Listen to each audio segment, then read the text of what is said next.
Alright, ladies and gentlemen, what's up guys? It's Zeyla bringing another live commentary. But before we get into it, I'm using the AK-27 in today's video, and let me tell you guys, it slaps the enemies, the kids, the sweats, and the fucking horse, you know? But yeah, before we get started, let me play the clip. Turn off to the left, and then you're not stopping at the stop signs. Yeah, sorry about that. Vehicle, whose vehicle is it? It's just a rental. It's a rental? Okay. Do you have any registration with it? Do you know if they can put it in the glove box?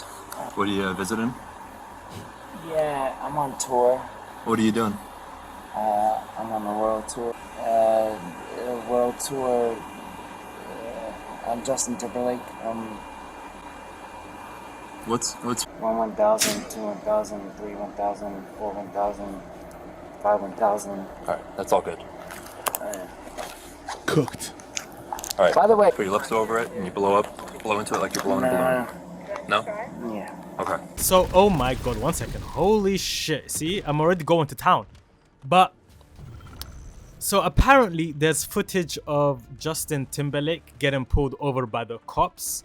And right off the bat, it already feels like he thinks he's in a completely different movie than everyone else. Like, the officer's just asking normal questions like, whose car is this? And Justin's like, it's a rental. Cool, normal start. And then the cop asks what he's doing. And instead of just saying something simple, this man goes, I'm on a world tour. Sir, that was not the question. 1 second. Oh my god, this is a beautiful start. I got the Annihilator, the hand cannon. I don't know where these guys are spawning at, but yeah. The cop didn't ask for your IMDb page. He just wanted to know why you're here, and you could tell Justin really thought that line was gonna carry him. Like, the cop would go, oh, world tour? My bad, broski. Go ahead, sir. But instead, the cop hits him with basically, okay, doing what? And Justin's like, hard to explain. Oh my god, 1 second. Yo, the enemy team is playing the OBJ so hard. Damn, okay, I'm gonna have to play tactical now. But I'm on a nuke streak right now. But yeah, hard to explain. Yo, you've been famous for 20 years, brother. This is nothing hard. There is nothing hard to explain. You brought sexy back, remember? Just say that. Oh my god. How did that guy not kill me, bro? But yeah. Then it gets even better because the cop clearly knows who he is, but it's just messing with him. And Justin goes, I'm Justin Timberlake. And the cop basically responds like, I'm sorry, who? And that's when you know it's gonna be a very long night, you know? And so now they get into the field sobriety test. And what the no, not the ball. My guy thinks he's Robin Hood. Get the fuck out of here, man. We're not in Nottingham. Nottingham. Sheriff? Okay. And now they get into the field sobriety test. And I swear, it starts looking less like a DUI stop and more like rehearsal for a dance routine. I mean, the cop is like heel to toe, count to 9, and Justin looks like he's waiting for someone to go 5, 6, 7, 8 from the top. Let's go. Like he's about to break into choreography, you know? And I'm not gonna lie, the part of me was expecting him to just start performing mid-test. You know, imagine he nails the whole routine and perfectly, and the cop just goes, alright, you're not drunk, you're just performing. And I'm not gonna lie. 1 second. Oh my god, I'm trapped right now. God damn. Got destroyed. Get destroyed. Okay. But yeah, I'm not gonna lie.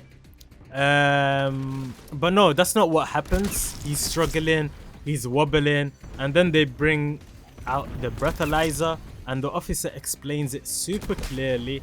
Just blow into it like a balloon. And Justin's basically like, yeah, I don't do that. I don't blow. That's kind of gay, you know what I'm saying? And and at that point, it's over. That's like refusing the test 101. So now the officer's like, alright, based on everything, you're under arrest for suspicion of driving while intoxicated. And Justin hits him with, is that okay? No, Justin, this is not a restaurant reservation. Oh my god, 1 second, guys, 1 second. I'm in a flow state. I'm in a flow store. They're all hunting me, man. This is literally my zone. Anna, that's 1. And that's a 2. Okay, thank god I have a visa, bro. What are these guys going? Where are you looking at? I'm on the other side. Wait, there's another guy there. Or not. Bro, they're still spawning here. Oh my god. Alright, I'm gonna have to play this smart. Okay. Boom. Bada bam. I want to use a hand cannon too, actually. 1 second. Bro, they're still spawning here. What the fuck is going on? What is going on right now? What are you doing, Zeyla? Oh my god. Oh my god, I'm trapped. I'm trapped. Run. Oh my god, did he not see me? Oh yeah. But yeah, and then this is where it really turns into chaos. Oh my god, I'm still going. These guys are not giving me a chance to fucking continue my commentary, bro. Like, come on. Alright, let's take a deep breath. Alright, they're throwing this. Bro, they are so horny for me. What is going on right now? Okay, we got the nuke. Let's fucking go, bro. Let's fucking go. And yeah, this is where it really turns into chaos. There's a woman there, and she is freaking out, like full panic modes. Like, stop it! No way! That's Justin Timberlake. She's trying everything, bargaining, negotiating, emotional appeals, and at one point she's basically like, can we do anything? Like, I'll do anything, sir. And I'm sitting there like, yeah, this is not helping his case at all. You're making it worse. Coming to my side, you little lamb. But yeah, meanwhile, the cops are completely unfazed. They're like, yeah, he's going to jail tonight, straight up. No special treatment. And no, you're famous, go ahead. No, it's just standard process. And honestly, you can see it dawning on him in real time. Like, oh, I'm being treated like a regular person right now. Because let's be real, guys. Celebrities do get away with stuff sometimes. And you hear stories all the time. Hey, can I get a picture? Alright, I'll let you off. That kind of thing, you know? So when that thing doesn't happen, it's almost like confusion kicks in. Like, wait, this isn't the VIP version of getting arrested.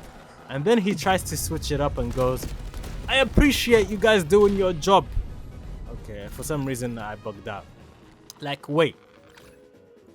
Yeah, he says, I appreciate you guys doing your job. I only had 1 martini. And there it is. The classic line. Nobody in the history of DUIs has ever had just 1 drink. And if it really was one, that martini had secrets in it. Because the walking, the talking, and the whole vibe, it's not adding up. And here's the thing. This is where it stops being funny for a second. Because yeah, we can laugh at the awkwardness, the bad excuses, the whole I'm on a world tour moment. But drunk driving is insane. You know, it's very serious. Like, people really get hurt or worse because of this exact situation. You know? Oh my god. Oh my god. Oh my god. Oh my fucking god. It's that bow. It's Robin Hood again, man. Fuck this, man. Fuck this guy. I'm calling in the nuke, man. I can't be asked. I can't be asked trying to go for another nuke, bro. I don't even have enough time, right? But yeah, you know the irony in all of this? Celebrities are the one group of people who never need to drive themselves ever. You've got money for drivers, Ubers, or chauffeurs, whatever you want. You could completely avoid the situation, and yet here we are. Alright guys, I have another thing to tell you about, and it's related to a Warzone streamer. And now, we already have a contender for Clown of the Year. And it's only March. And this dude's name is Jordan Cisco. Oh my god, I forgot to get rid of mute the audio. But yeah, now if you don't know who that is, and honestly a lot of you probably don't, he's a Warzone content creator. But at this point, that's not even what he's known for anymore. This man got caught live on stream abusing his pregnant wife. Not off camera. Not he said, she said. No, on it. Oh my god, are these guys sucking each other off? What is going on, bro? Can I join the foursome? Oh, my lady. But no, he did it in front of everybody because he thought the stream was off. And the clip, it's pretty bad, like genuinely uncomfortable to watch. And you can hear everything, you know? And you can see enough to understand what's happening. And it's very clear something is seriously wrong here. The way he's acting, the way he's reacting, it's not normal. It's not okay. And honestly, it's the kind of thing where you'd like, this guy needs professional help immediately. But here's the part that really threw me off. After all of this goes viral and after everyone sees it, after people are expecting some kind of apology, he gets on stream and basically says, yeah, I didn't hit her, I just pushed her. That's his defense. And he's like, it looks bad, it sounds bad because I was grunting, but I didn't hit her. I would never hit her. I just pushed her. And I'm sitting here like, brother, that is not helping your case at all. You're admitting to putting hands on your pregnant wife and trying to spin it like it's a misunderstanding. And then he starts explaining the whole situation like it's some kind of accident involving his PC. And he's talking about how he just bought it and it got drenched with an energy drink. And he's panicking, running around, grabbing towels. She comes in to help. And somehow in the middle of that, he pushes her. And then he's like, she said ow because her fingers got caught.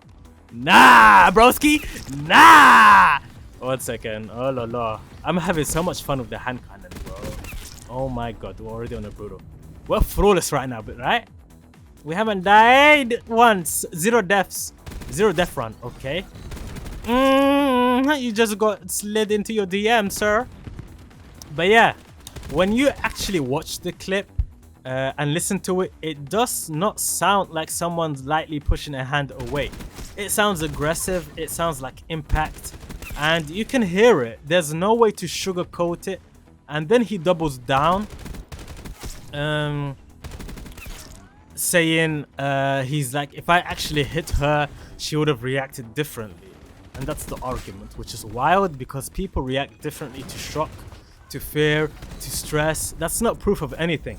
And then he brings her on stream, and now it gets even more uncomfortable because she's basically defending him and saying she loves him. They've been together for 5 years and somehow my reload wasn't fast enough.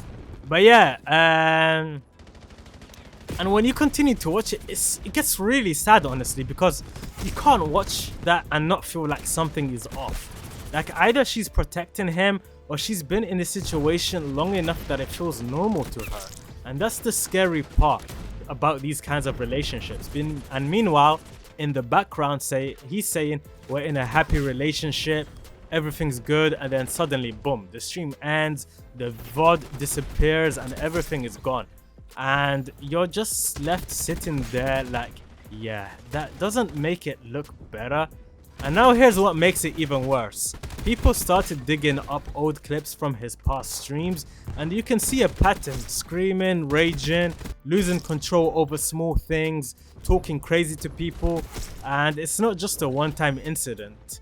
There were signs, plenty of them. And somehow he wasn't banned, not on TikTok, not on Twitch, not on YouTube. Despite all of this behavior being out there, nothing really happened. And that is crazy because we've seen people get banned for way less. And then you've got people in the comments trying to defend him, saying things like there's no proof or nobody's perfect. Things happen in the heat of the moment. No, getting mad is normal. Losing your temper sometimes, sure, people work on that. But putting your hands on a partner, especially your pregnant wife, is not just heat of the moment. That's literally a line you do not cross. And what's even more... screw this, man. Let's just call this bloody thing in, man. And yeah, what's even more frustrating is the fact that he's trying to protect his image because, let's be real, this is his income. His streaming, content, subscribers, donations, it's gonna get cooked. So he's gonna do everything to save it. And all of that is on the line. So now it feels like he's trying to control the narrative and maybe even getting her help to do that. And yeah, I'm not gonna lie, I genuinely feel bad for her because from the outside looking in, it feels like she's stuck. You know, whether it's emotional, mental, or something else. She's in a situation that does not look healthy at all. And with a baby involved, yeah, that makes it even more serious. As you guys may know or not know, I'm a big football fan. I've previously talked a lot about football in my previous videos. And the team that I support is Manchester United. And I have some news which relates to our rival city. Manchester City are actually about to get slapped with punishment for these FFP charges. And I'm seeing reports flying around about a 60-point deduction. And honestly, the first thing I'm thinking is, when and are we doing this now, right in the middle of the season, like some sort of chaos DLC? Or are we waiting until the start of next season like a delayed plot twist? And more importantly, how likely is any of this actually going to happen, you know? Because over the last 48 hours, holy shit, that guy wanted me so badly, bro. I'm taken. I'm not single anymore, so I'm sorry. I cannot give you my body. But yeah, because over the last 48 hours, this has suddenly blown up in a massive story. And I'm sat there thinking, where has this even come from? And apparently there was a journalist from Spain or Colombia saying City are getting hit with 60 points. 60 is a lot. And that's not a slap on the wrist. That's getting booted out the front door. And if you hit them with that right now, they're basically down. You know, they'd be sitting on 1 point with about 8 games left. And even if they won every single one of those games, they would still be relegated. So yeah, if that happens today, they're gone. Finished. Done. Clap. But then you've got more grounded reports saying something completely different.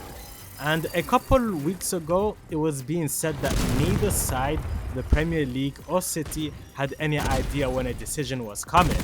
And it was being said that there was going to be a talk around Easter, but now it's drifting towards the summer. And then you've got financial experts saying if they are found guilty... 1 second. Oh my god, we're on a 20... baby, this AK is doing something to me. 21, 22, 23, goddamn. Alright, holy shit. This AK needs to be banned. But yeah. And then you've got financial experts saying if they are found guilty, the punishment could be severe, between 40 to 60 points. And somehow I zoned out. But yeah, and even if you delay that to next season, they're still in massive trouble. They would basically need a 100-point season just to scrape survival, and that's how brutal it really is. So here's the thing for me. If you are going to drop that kind of punishment, don't do it now. I get it, people will say, but what about the title race? Arsenal fans won't want to hear that, but if you suddenly deduct 60 points now, you've basically handed the title over by default. And you also wreck the integrity of the season. We've actually had a decent title race, a proper relegation scrap, Champions League spots all up for grabs, and you just blow that up overnight. And there's another angle people aren't really thinking about. Timing matters.